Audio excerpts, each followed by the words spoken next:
Expectations లేకుండా రావాలా? ఏవో అంచనాలతో, ఏవో ఊహలతో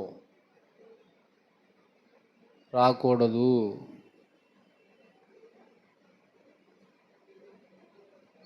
కాస్త టైం పడుతుంది, దానికి ఓపిక ఉండాలి, నిరీక్షణ ఉండాలి. అప్పుడు మాత్రమే మంచి పేరును సంపాదిస్తారు.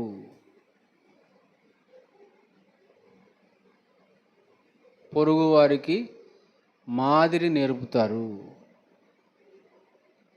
ఒక సూచకంగా, ఒక మార్గదర్శకంగా, స్ఫూర్తిదాయకంగా ఉంటారు. అర్థమైందండి? ఇప్పుడు ఆరవ గుణం గురించి మాట్లాడుకుందాం. ఆరవ గుణము పట్టించుకోవాలి,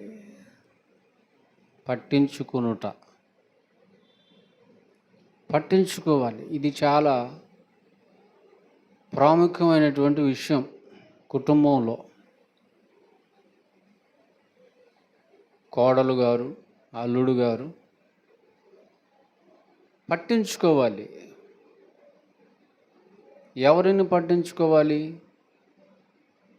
ఆ కుటుంబంలో ఉన్నటువంటి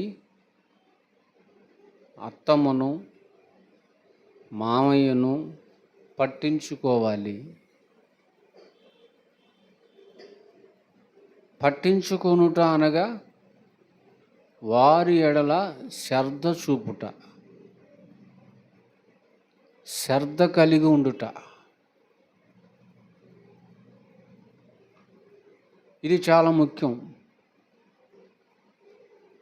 ఎందుకంటే ఈ విషయం చిన్నదిగా కనపడుతుందేమో కానీ దీన్ని చాలా సీరియస్గా తీసుకునే వాళ్ళు ఉంటారు.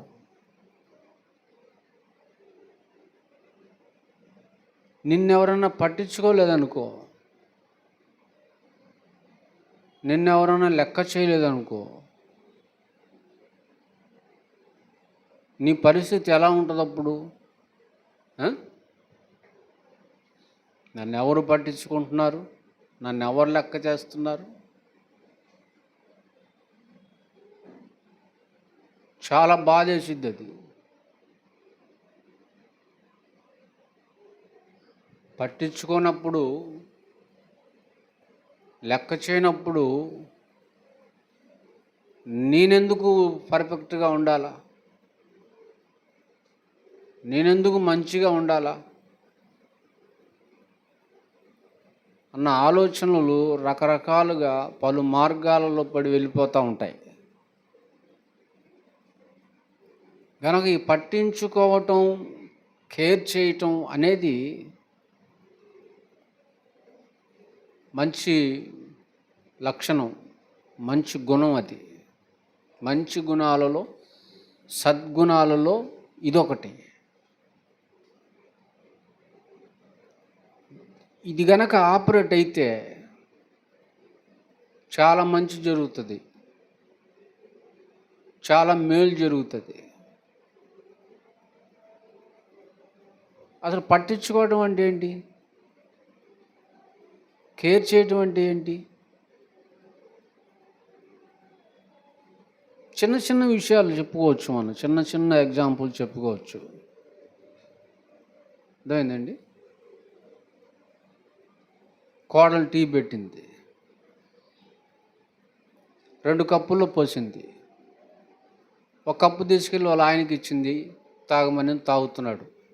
2వ కప్పు కోడలే తాగుతుంది. అత్తగారు అలా చూస్తూ ఉంది, మామయ్య అలా చూస్తూ ఉన్నాడు. ఇక్కడ ఏమర్థమైంది? కోడలు ఎవరిని పట్టించుకుంది? భర్తను పట్టించుకుంది.